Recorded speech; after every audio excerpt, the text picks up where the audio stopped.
Hey, what's up? It's Sifu Kuttel, and welcome to Tai Chi Connection, the series where we look at the movements between the movements.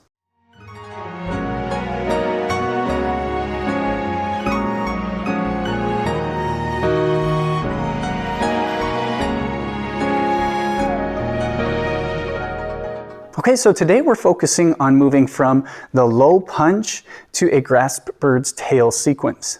Now, the two things I want you to pay attention here is making sure that your hands don't withdraw and you don't raise your body up as you raise the toes. These are two simple little things, but really have a huge effect on your Tai Chi and how you perform not only this particular transition, but your Tai Chi in general.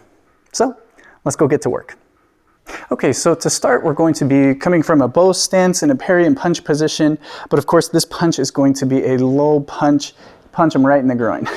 Now, from here, rather than getting my hand under to come back and then go into the apparent close-up technique, what I'm going to do is pull this hand back. I'm just going to turn the palm down, and then I'm going to bring this hand up to almost like a ward-off, as if we're going to do a grass bird's tail with our front hand.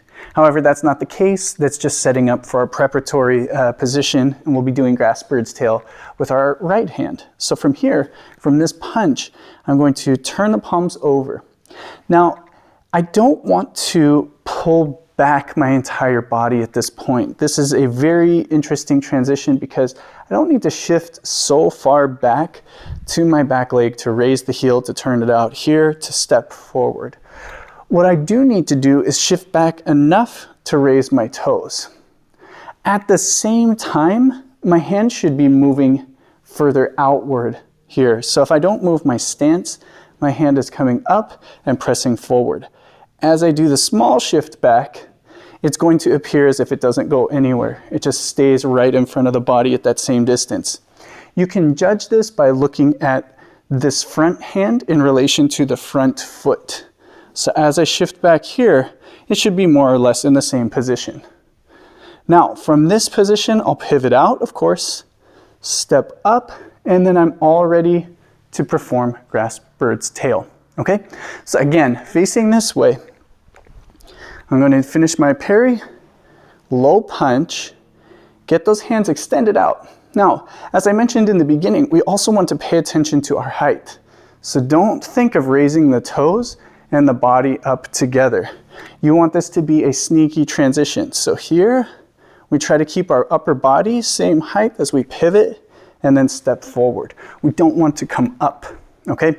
Now, if I'm facing this way, from that parry, low punch, extending forward, staying low.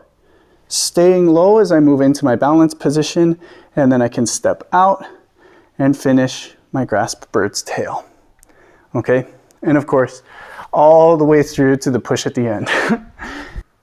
Okay, so there you have it. Now, this is a very, very nuanced technique, and it's a very easy position to overlook. And that's why I find it to be so important, because it's a disconnect if we come back up and we stand up and we lose our height of our Tai Chi form. And also if we pull our arms away, we lose one of our important Tai Chi principles, and that's not to withdraw. So we don't want to lose that energy. We want to keep that forward pressure as we do this.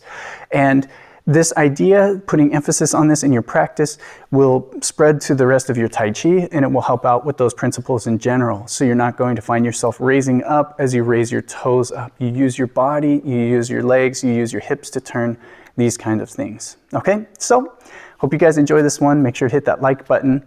As always, be sure to subscribe. Till next time, this is Sifu Kuttel.